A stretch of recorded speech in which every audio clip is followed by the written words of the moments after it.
Well, welcome everyone to another installment of Open Book Broadcast, where we talk about anything writing, publishing, and everything in between, and we are an open book about it. I am so excited to be welcoming Marit Ouwerkerk to the Open Book Broadcast. And before we hand it over for Marit to share more about herself, I'm going to introduce her properly. Marit is the founder of the Soul Studio and the School of Intuitive Business. She offers coaching, journeys, and community for conscious women founders and leaders looking to bring more ease, joy, abundance, and authenticity to their lives, relationships, and career. Don't you love her already? I just love her. She hosts what she calls coaching circles, retreats, and corporate workshops. Her specialties include quantum energetics and nervous system healing and intuitive business. She's currently writing her first book on soul-led living, based in her experience healing herself from chronic fatigue and brain fog, which she dealt with for most of her life. Without medicine, by the way, and reconnecting to her intuition to show her the way back to health. Some fun facts: Marit is originally from Switzerland and the Netherlands, and she moved to New York City 5 years ago, but currently lives in Denver, Colorado, with her partner and their dog. So, Marit, welcome. Thank you for joining us today. Yay. Thank you so much for having me and inviting me. So fun. So let's just start with you explaining quantum energetics and nervous system healing. Wow. Let's dive right in. I love this. First of all, it was so fun to hear you talk about me in that way. It's like, oh yeah, this is all the things that I'm doing, because so often we just forget in the daily life. So I know we sound so badass when somebody else says it for us. Yeah. Oh, thank you. Yeah, thank you for that. And yeah, so in business and in general in life, I'm all about energetics.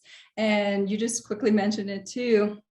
What inspired me in my business, but also how I approach my book and what I want to share in the book comes down to energetics, because really understanding and mastering what energizes me on every level and what drains me on any level really helped me heal my body. And it's now also how I'm able to build multiple businesses without losing myself in the process. So with energetics, we could go really into quantum physics and energetics, but I'll leave that to the other YouTubers. But for me, it's really feeling whether something feels expansive, enjoyable, nourishing, or something does not. And when I work with clients, very often in the beginning, they're like, I don't even know, right? Because we're so conditioned to like certain things, to do certain things a certain way, or maybe we have certain desires and we know we kind of want it that way, but we don't own that desire and we don't work towards it because we feel, oh, not the time, we don't have time, or not for me or whatever. But once you start to do that and start to really feel and know your what I call high vibe codes, right? Like what brings you high vibe and what drains you, you can start to expand all the joyful things in your life so you feel better and release in a way all the things that bring stress to you and your body. So when I say what energizes you on every level and nourishes you on every level, we talk about obviously energetically, physically, mentally, spiritually, also relationally, and also financially. So really on these different levels, there's ways for you to go about it that just fit you, that make you feel good. Yeah. And I kind of naturally started doing that when I had another virus that was around, Epstein-Barr virus, that many of us have in our bodies. And for some people, like for me, that reactivates at some point in your life. And it reactivates when your immune system isn't strong. Your immune system isn't strong when there's stress in your nervous system.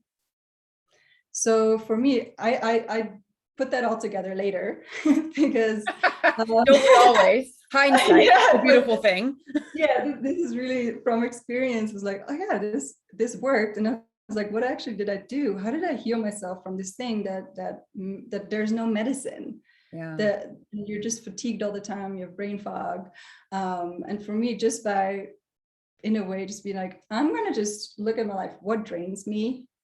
let's remove that, see if I can heal that, accept that, and really shift those elements of my life, while really also starting to kind of reside in the things in my life that just bring me so much joy and expand that, like joy and nourishment. And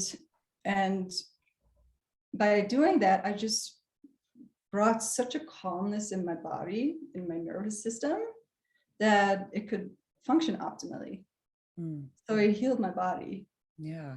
So it makes a lot of sense, but I didn't know I was doing that at the time. It was just intuitively like, I don't know what to do. I'm just gonna just have fun now and enjoy my life. I'm done being stressed, so I'm just gonna go have some fun now. Oh my gosh, but you know, how many of us, women especially, right? Women especially, we do things that are expected, or that we think that we should, or that we see somebody else doing. And so then we take that on as being like something that we also should do because we're comparing and we're thinking that that's the way that it is.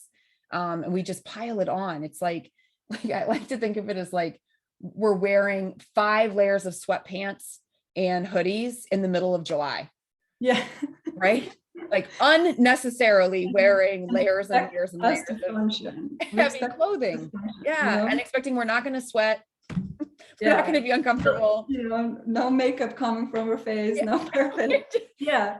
Yeah. I love it. High vibe code. So yeah. What was one of the first things then when you were on that journey and you were like, all right, well, I don't know what else to do except for to remove some stressors from my life. Like, where did you begin? What did you remove first? Or what did you add first? Where did I start? It started actually with foods. Okay. Yeah, food, because that's also where, when you go into the holistic world or holistic medicine, that's usually where you go first. Yeah. And maybe some meditation or acupuncture, but it is very based on food. So I started there, and really just didn't do any diet, just whatever my body was telling me. Yes, I want this. I don't want this. I kind of put my ego aside and my wants and my conditioning or my cravings, you know, just like becoming almost a slave to what my body knows is right. So I just surrendered in a way. I just surrendered to whatever my body was wanting from me. And that helped me a lot to just find the way of eating that works for my body, because it's different for all our bodies. Yeah. And so really I really, with my intuition and feeling, like very often we already know in advance, is going to make me feel good or feel bad. We know. So I just every time consciously made the choice, the feel good thing. I want to feel good, right? Because I had a bigger purpose. Like I was just done being tired all the time, and I had other things and plans in my life. So that really just was the purpose, my why behind it, that made that journey in a way easier for me to surrender, right? Like I don't even feel I had discipline, right? Because that's what we often think of with diets or any transformation. Yeah.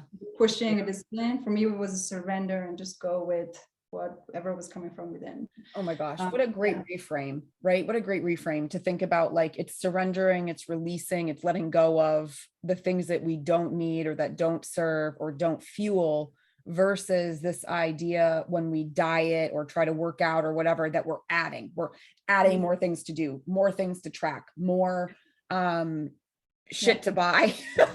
Yeah. I got to get the shaker and I got to get the stepper and and then all of a sudden the thing that's meant to bring you joy is like now financially draining you, and that makes you feel less, you know, not for everybody maybe, but for a lot of us, right? When it becomes now a financial commitment on top of the fact that we're adding more things into our schedule, now all of a sudden it doesn't feel like we're actually fueling ourselves. It feels like we're just taking more time and money away from ourselves for the betterment of us. So I'm so glad that you use surrender, because it's like that switch that we need. And understanding what I think the other thing that you've mentioned here now a couple of times is our unique needs as our soul and body, you know, that we don't need all the same things that the person over there does or the person over there does. So tell us, tell whoever's watching this, was this kind of like surrendering? Was this the first kind of true, like deep dive into following your intuition? Have you always been intuitive? You know, and how long were you chronically fatigued? Like, how many years was this journey you were on to freaking figure out, you know, what was happening before you finally got to the point of surrendering? So the last question, how long I've been fatigued, literally since I remember. Wow. Okay. Like I go back to how was I in, first like middle school, I was like, not good. So it was Mm. really, and just from two things, I think mainly was one was not eating the right foods for my body, bringing stresses, but also chasing goals that were my dreams, Mm. and just my inner state wasn't healthy for me either. And what was the other question? So that was like, that's a long time. That's a long period of time. So Yeah. then the surrendering happened at the other side of this. Was that your first kind of foray into leaning into your intuition, or had it always kind of been a spidey sense there that you just were ignoring? It was always there. Okay. Absolutely. Yeah. I was just very good at not listening. Oh, aren't we all good at not listening? We have ridiculous selective hearing when it comes to our own intuition. It's not just our partners, it's also our own intuition. Yeah. The little voice that's like whispering the things. And it's funny to me too, because like, and I see this with the people that I work with, we don't have selective hearing when it comes to our imposter syndrome, our self-doubt, our limiting beliefs. We hear that shit all day long. But hear ourselves actually say something that we might need or want or desire, and we're like, shh, quiet down. You're disrupting the negative voice that I'm choosing to listen to. Like, oh my gosh, it's like so fascinating to me, what we do to ourselves. Yeah. And it's very scary to listen to the truth. Yeah. It really is, because usually the truth is, whoa, I did this to myself. I'm responsible for everything I created here. Yeah. Even though I didn't know, and I was totally in survival mode, I'm not blaming myself, but there is a big element of responsibility that very often is scary. And I see that also with, for example, now the School of Intuitive Business that I just launched. It's called Intuitive Business. So we really support all the founders in our community to come back to their own knowing, their own voice. Because this is a great example, right? And you probably know that too. I experienced it. There's so many how-tos, frameworks, have-to-dos out there when you want to build and lead a business that you love. Yeah. And it's so easy. So yes, we have that inner voice, but we also have a lot of outside voices. Yes.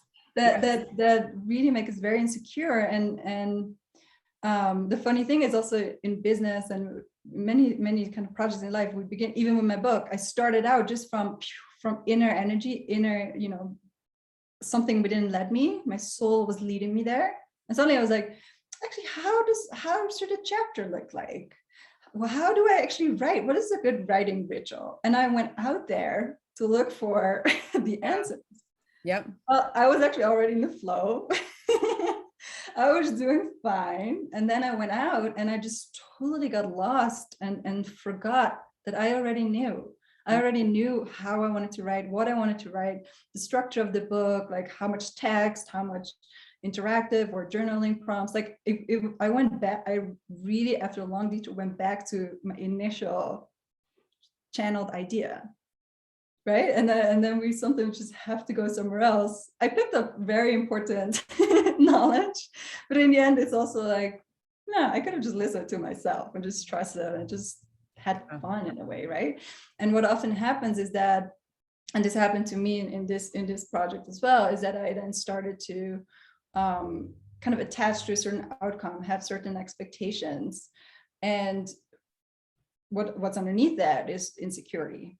I was just suddenly, I had done this crowdfunding campaign for the book, which I sold or pre-sold 100+ books.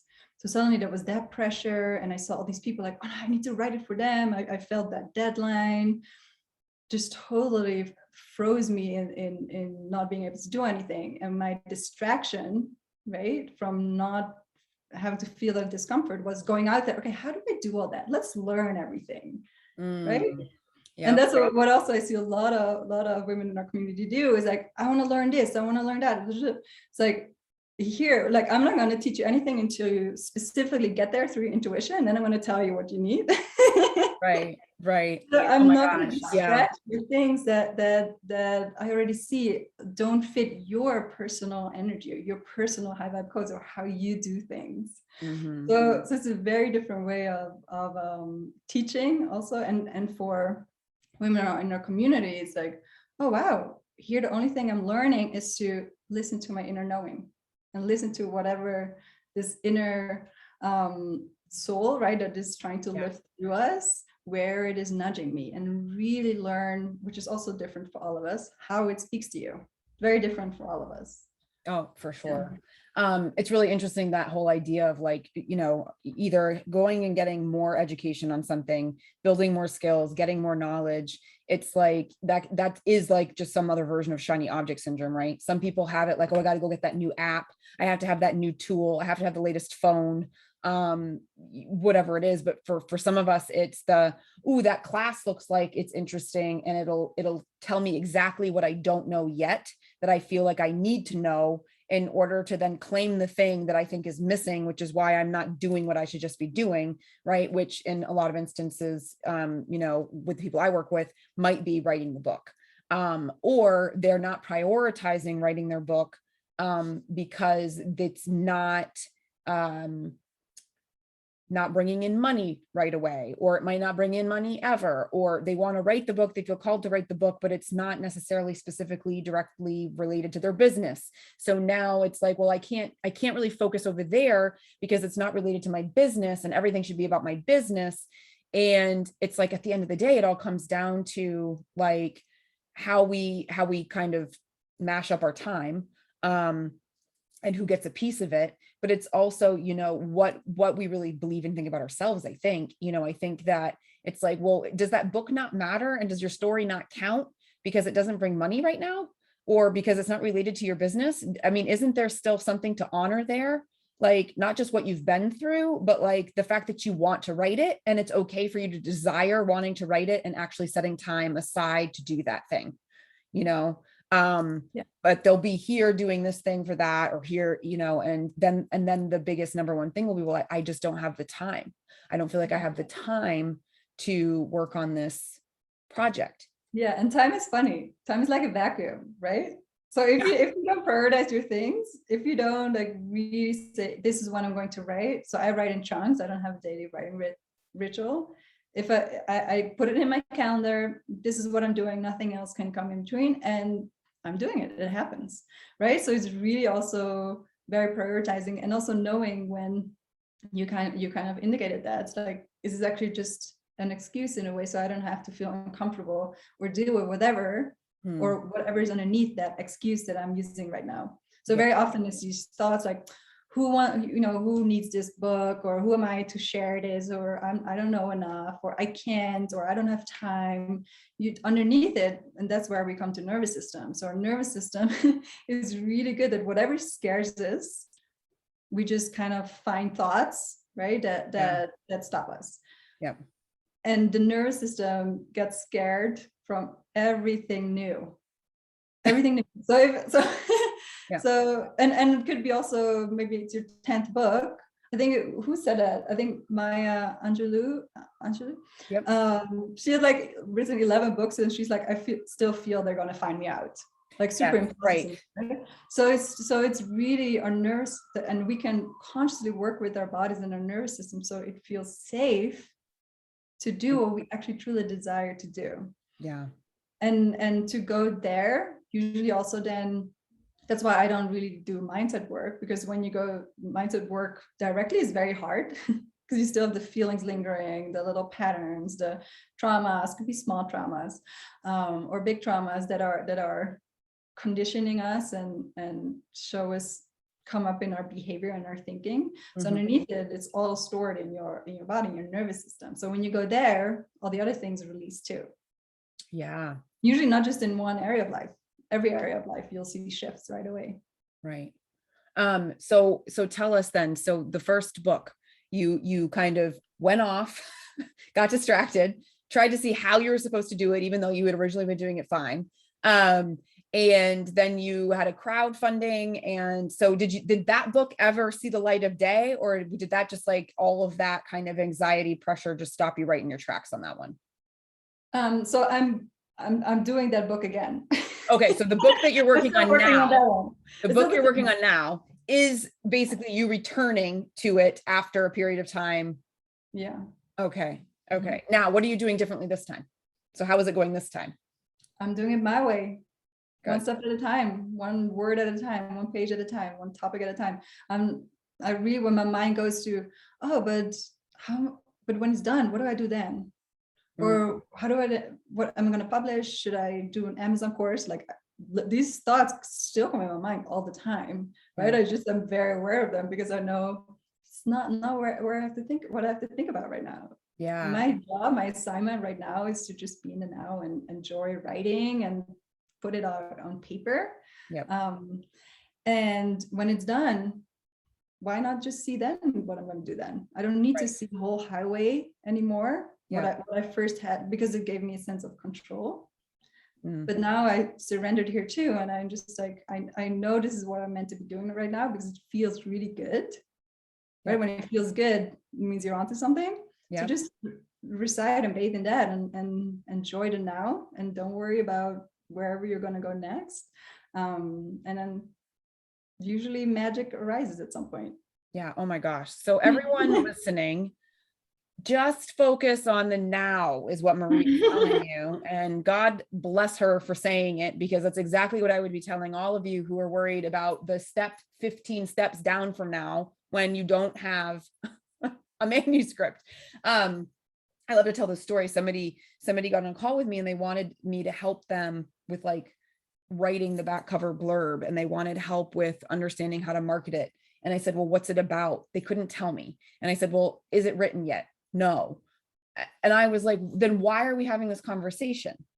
Yeah. You know, I was not quite as maybe intense when I was talking about, but you know, what happens, right, is the people that I tend to work with, I don't know if this is generally something that we see in a lot of women, or if it's just the type of client that I attract, but they want to know what happens at every single step along the way. They want the control over the whole process. They want to know where they are heading. And so they get so bogged down in all of the things that are happening way on the other side that it stops them from being able to actually get words down onto the page that are going to become the book that they're worried about publishing. Yeah. Like if you don't have a book, there's nothing to market or publish. And so all of this worry, all this energy that's being expended right now, asking all these questions, wanting to know all these details, is only preventing the very thing from actually being born. And so my tip or strategy is always like either pick a digital notebook or a physical notebook and make that the one notebook for your book. That's where all of the ideas, thoughts, whatever happen for your book, and pick a page, and that's your worry about it later page. And when all of that stuff comes up, and you're like, you really feel the urgency to know the answer to this question, even though there's another part of you who realizes that you should just be drafting, go and write that urgent question down in your notebook for safekeeping. Now it's in the safe.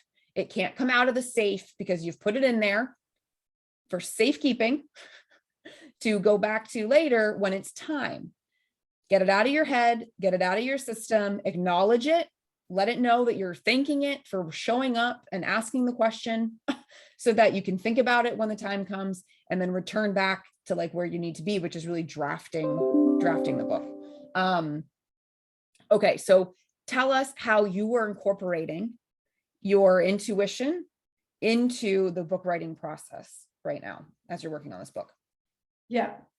So that's kind of interesting, how I can teach other people and also use my intuition and be led by my intuition in so many areas of my life. And then in a new area, I like totally get stuck in my old programming. So there also, it was really, it came to a point where I was just so frustrated because I wasn't writing. I wasn't doing the work that I really wanted to do at that moment. So then I really just took a break. I just put it away, and it's like, hey, don't worry, it's fine. Because my mind was like, oh, but all these people who already invested in a book and and all this and all that. But I also there had to go back to trusting that process, and that something was happening here that was very important for me for the book. And it was because this whole process was for me to come back to my own truth and my own knowing. And that's when the stronger message came in, because it was always about energetics and different areas of life, how that shows up in different areas of life. But with this, it was really about, no, this is actually about intuition in a sense of self-trust. That's, you know, intuition also very broad, but that's without self-trust and really trusting your path and your own inner nudges, that inner compass that is always here to guide us, without being able to connect with that. And without then the second part of that is really trusting it and taking action from that place. That's and for me, going through this experience, coming back to myself, I suddenly realized, like, oh, this is what it's really about. Yeah. So when it comes to that self-trust, you know, does that self-trust and intuition show up in your writing, like knowing that a particular line is really good, or that a title is like definitely it, or that a chapter has come to an end? Like, what is it, you know, what are some illustrative examples of how it actually looks for you? Because some of the people watching, right, might be like, well, I want to know that I can trust myself when I'm writing my book, but what might that actually look like? Like, how am I going to know? Maybe, and it's going to show up differently for everyone, but how does it show up for you? Yeah, it shows up in a few different ways. So one part is really in the channeling, like what I'm putting out on paper. But the other part is also really trusting my intuition when it tells me it does not have to be perfect right now. So let's put this out on paper. Yes. Here, everybody. It does not have to be perfect right now. And that's really something that most of us struggle with, is that we right away want it to be perfect. Like for me, it's really my intuition and telling me, right, my inner knowing, my higher self, this is, get the message out. What do you want to say? And then about the words, how to say that will come later. Also, probably an amazing editor will show up and we can do that together, you know? Also, English is like my fifth language. So I know intuitively that's where I would love support, and I probably need support, right? So why am I putting that pressure on myself to make it perfect right now? And I'm going to get stuck on the first sentence.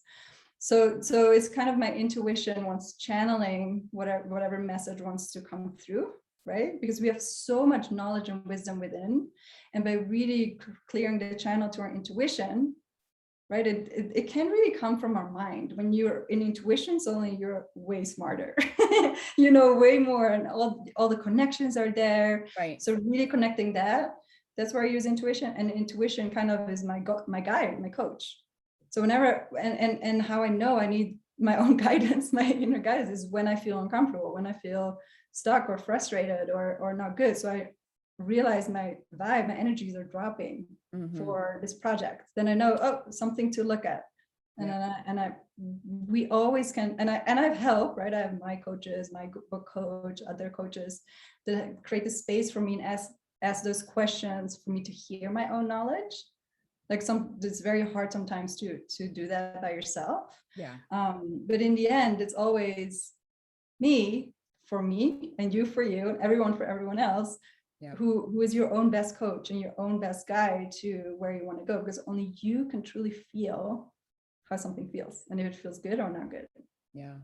So so apart from going to your coach in those moments of, you know, kind of like lack of clarity or doubt or whatever, do you have a particular kind of intuitive tool that you use to kind of tap into your inner knowing when you're feeling that kind of like, I don't know what I'm saying, I don't think I can do this, why won't this chapter just write itself? You know, what are some of the things that you do to kind of tap back into your inner knowing if there's not a person that you can kind of bounce ideas off of?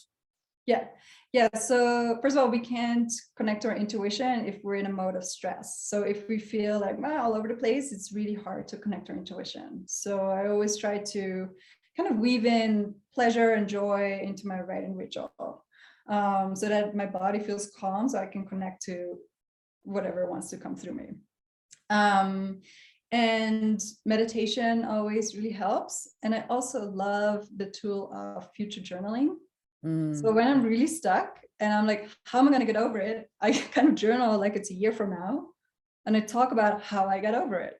I usually just it's my intuition, my soul talking to me, like, this is how you did it. I'm like, maybe that's what I'm going to do. So it's really kind of getting out of the situation now. And for example, in the future, with your imagination, I get a lot of insights about how I can do things and ideas and creative ideas, how I can move forward. So that's a few tools. Oh my gosh, I love that. I love a good journaling prompt, and some tapping into the inner voice. Always helps. So you mentioned that you have a book coach. Would you just talk a little bit about what that relationship looks like? Because there's book coaches, there's writing coaches, there's book doctors, there's all kinds of different names. Sometimes they mean the same thing, sometimes they don't. What's your relationship like with your book coach? So she kind of helps me on wherever I feel stuck in that moment. So with stuck, it just means that I'm not, my body is not feeling comfortable there right now. And there's something to integrate and to look at. So she's really good at creating that space for me. What I kind of just said too is she holds the space for me and asks us certain questions for me to come back to me. We also talk about, did you get this and this done? Okay, so some accountability. Accountability is everybody's best friend. It's the only way you're going to get anything done. So that's good. Yeah, and she's there, I send her pieces, she writes it or reads it, and then like, oh, try to weave this in, or what about this? So she's really, for me, an all-around person who's there to guide me whatever I need, and it's different every week, honestly. And we have a very short meeting every week, just 30 minutes. So it's really like bam, bam, bam. Yep. And then I get going again. Yeah. Cool. All right. Now, something you mentioned earlier when you were working on your book in the first iteration, you mentioned that you did some crowdfunding for your book. So people listening, watching might not know what that means, or they might be interested in pursuing that themselves. Could you talk a little bit about what crowdfunding for your book looked like? What was like the first step that you did? How did you raise the money? That kind of thing. Yeah. Okay. So this is actually how my book came about. So it was 2020, we all know what happened that year. And that's when I decided to go full-time into coaching and start the Soul Studio. And I was already hosting circles in real life before, and started to host online programs. And so like some different women in those courses like, oh, I would love to share this, or you should write a book or something like that. And that was kind of always something throughout my life that I was like, oh, I'd love to do that one day, but nothing like big, but just I could just see myself sitting in front of a desk writing a book. That was a vision I have. So I knew probably at some point I was going to do that. And I was getting like these signs all the time, these messages. And it was, I remember it was early morning and this email was in my inbox and it says, book proposal for Marit. So I was like, okay, that's interesting. Where does that come from? And it was from this woman, her name is Julia, and she was from this crowdfunding platform. It's called Publishizer. She's like, hey, I love what you're doing with these circles and women together, especially right now. It's so important to realize we don't have to do all this alone. She had just this amazing email. Like I could see that she had looked into what I was doing. And my other side was like, of course this shows up now because it was already kind of in the air. And yeah, so I didn't first have the book idea before we went into crowdfunding. Okay. And I didn't fully listen to my intuition there because I was like, that's kind of weird, because I feel I should know what I'm going to share in the book for people to invest in this. Because with crowdfunding, you have to realize that people are not necessarily buying the book, they're investing in you to get the book done. Right. So it's a little different. So it can change on the way, but still it didn't feel good. And the book I was crowdfunding for was kind of what I decided with these people at the platform. Was like the title we had then was The Power of Circles. So it was really focused on circles, but I knew it wasn't going to be in that like that already. I already knew it feels weird. Yeah. But somehow I was just like going with the flow and not really listening. And then I did the whole crowdfunding, which was one of the most emotionally hard things that I put out there. It was so hard because one, I didn't really know what I was sharing, right? Like now I would have done it completely different. So I'm just sharing this, like if you want to crowdfund, know really what comes from your heart and really know what your book is about. So I didn't really know what I was putting out there. And the other part is suddenly like I had to kind of sell my ass off. Everybody's favorite thing. Yeah. You know, yeah, and it was and felt so uncomfortable. So while I feel crowdfunding is so incredible, for me at that moment wasn't right. And I'm sharing this only because to show that always also in these things, like don't push yourself. Yeah. Because in the end, it wasn't helping me at all. And it was that experience that my intuition was always telling me, you know, maybe a little later or something, or it takes some weeks to figure out what you want to do. Because it was because of that gave me that pressure that I kind of lost my vision and my knowing of how I wanted to do that. Yeah. And triggered my insecurity a lot and my nervous system, like, hey, this is not safe. And I kind of went over my nervous system edge. So kind of a little burnout in the book project. Because I was just pushing it so much. Yeah. And I learned so much from that experience. Also from there, always go from within and know what you want to do. Shiny pennies as well. You know, you're like, oh, this sounds easy. This sounds awesome. So fun. It's gonna help me so much. But in the end, it has, like, it really has. But for me, it was also, for me personally, it was quite hard to do. Yeah. So now from a logistical standpoint, like, so when you took a pause in the book, did you have to let the people who had already invested money in know that you were taking a pause? Does the money still exist? Did you have to give the money back? Like, how does that, or are you now back on it, like raising money because you can now talk about what the book is actually going to be about? So the crowdfunding money still is in its own place. Like it's still there.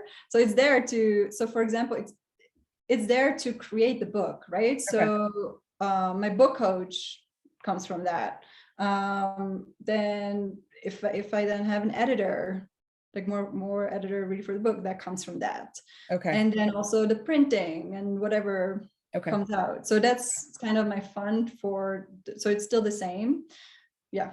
Yeah. Okay. So then let's say, for instance, somebody's like, oh, I want to crowdfund for my book. So the name of this place was called Publishizer. Okay. And anybody can start a campaign, or do you need to be approved, or like, what does that look like? No, I think you can just reach out to them and you get appointed a person and you have a chat with them. Yeah. But yeah, if you have a book idea, I think that's what I was saying. If you have a book idea already, you're a little bit more clear on what you're doing. Right. I think it's an amazing way to get your book out there. I really think it's amazing because one, you're already creating the buzz and you create funds for you to help create the book, because for many people, especially if you're going to self-publish, it's a journey, right? You need some funds to do that. And how cool is it to already know that there's people around and want to read whatever you have to say, right? So it's also a confirmation that you know. Right. It's and, like so, and the cool thing is with Publishizer that if you pre-sell a lot of books, there's publishers on that platform watching you. So then after the crowdfunding is done, you get connected and they will reach out and you can see if you want to work with a hybrid publisher or a regular publisher. Okay. So they're also kind of in that platform. So I think it could, for many people, I think it would be very, very amazing. Interesting. Yeah. Because I always have some people who are like, oh my gosh, I really want to do this, or I really want to work with you. And I know you're worth every penny, but I don't have all those pennies. What can I do to pull together the resources or whatever? So crowdfunding is obviously a really great option for that. But it's always nice to know people who have either experienced this particular platform or have had some success with it, right? Because the last thing I would want is to be like, oh yeah, well, go here, go there, and have like, no legitimate suggestions, because maybe those particular crowdfunding places are not for that. Like a GoFundMe, I don't think is really for creative projects or books, as much as it is for more like philanthropic kind of people-centered causes, right?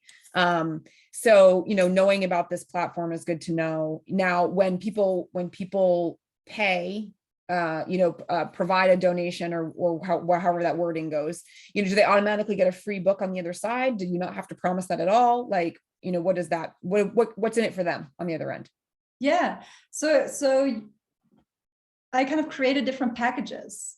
So I think I had an ebook, come in for $7 or something. I don't remember, but like less than $10. So I had that as an option.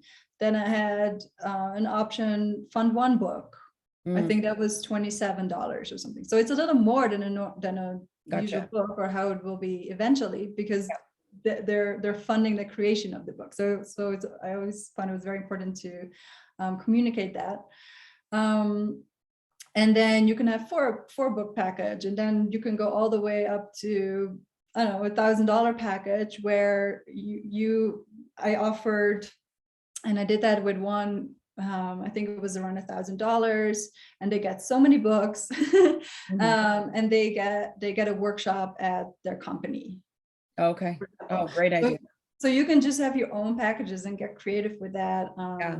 And share your skills in that way too. Yeah. Well, I'm glad that you mentioned that, because so for those business entrepreneur people out there who are thinking about this, think about this crowdfunding option as not just kind of getting people to invest in your book, but thinking about how it also expands your business and expands your brand and expands your reach, right? Because even though you might go in and do that workshop now, quote unquote, for free, it's not really for free. They invested in the book, right? So they paid you in some instance. And two, you could go and you could do that workshop or speak or whatever it is, and you're so freaking fantastic that they invite you back. And then the next time they're paying you for it, or they're passing your name on to somebody else. And this is the thing about books. This is like, people are always like, well, what am I going to get back for the money that I spent on my book? What's the guaranteed ROI? Well, number one, there is no guaranteed ROI on your book. Okay. There's just isn't. There's too many factors involved to understand like how that book is going to pay itself back. Everybody invests something differently in their books. Everybody chooses different publishing options. Everybody chooses different ways to market their book. And it's really about marketing and getting sales. That's where the ROI comes back, right? So you need to know what you want to do with your book beyond just have it and then selling just the book itself.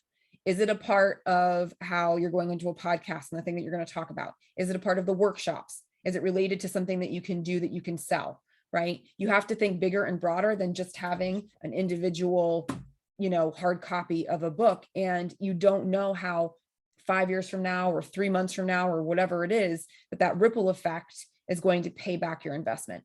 Best example would be like Marit goes, she does her workshop at this place because this business put up $1,000 into her crowdfunding. And then they bring her back for an entire workshop series at $500 a workshop. I don't know what Marie charges. I'm just coming up with numbers. But if they bring her in for a whole workshop series, let's say 5 workshops, $500, she just made $2,500 extra dollars off of the person who already paid $1,000 to help promote the book or help get the book to actually be in the world, right? Yeah. And if she has 4 other people who do that, right, $2,500 a pop, right, she's going to be making back the investment on the book. But it's not because the book necessarily had a 1-to-1 ratio of like cost to return. It's because she was smart in how she leveraged the book. I'm gonna get off my soapbox now. Okay. Yeah, no, I love that. And I think it's so so good for us to feel into what are the different options, like opportunities it can bring, and also know that I don't know, and someone's looking for a keynote speaker and they have you or they have someone else, kind of same background, they're gonna pick you who published a book, right? It brings something to you.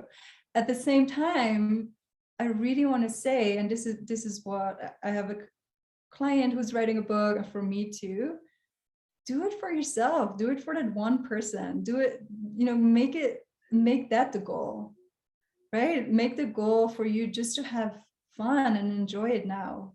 Yeah.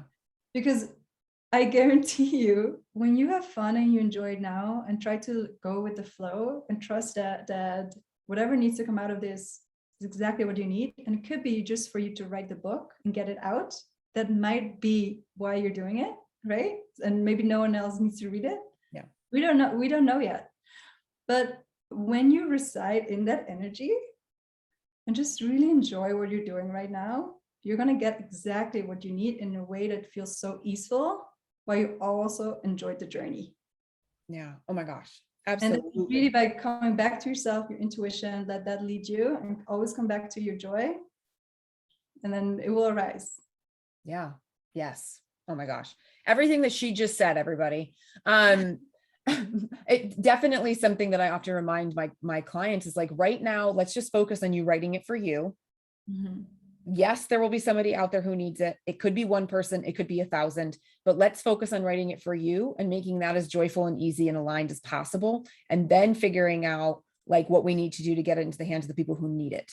Because at the end of the day, it's not really, to me, it's not about quantity. It's about getting it into the hands of the right people who need your story or your experience or your framework or your methodology to change their lives. Right. And then they become your stark raving fans and they go tell the other 5 people that they know need it. Right. And this is how things grow and build. And this is how books can change the world. Oh my gosh, Marit, thank you so much for being here. Before we wrap up, please let everybody know, where is the ideal place that they should be connecting with you? You can find me on LinkedIn and you can find me on Instagram. Okay, beautiful. So you just type in my difficult name. Can you see it? Difficult name. It is right Beautiful. now. There it is. The whole difficult name.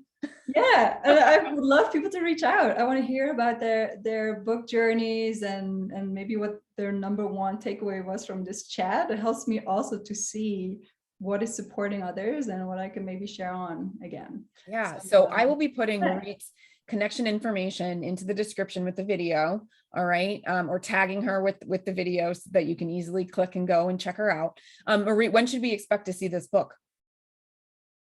I have no plan. Awesome, because she's following her intuition, everybody. Remember, I just didn't know. I have no idea. Yeah, surprise for everyone, including me. I love it. All right, well, everybody follow Marit so that when she does know when the book is coming out, you are the first to know. And I'm sure she's going to be talking about fabulous things wherever she is on Insta or LinkedIn about intuition, her circles, all the wonderful things that she's doing inside of the school and the studio. So yes. Marit, thank you so much for being on Open Book Broadcast. It was so great to chat with you. And everybody, when you connect with Marit, please let her know that you saw her on this broadcast and let her know your main takeaway. And that is a wrap for today. Woo! Thank you so much.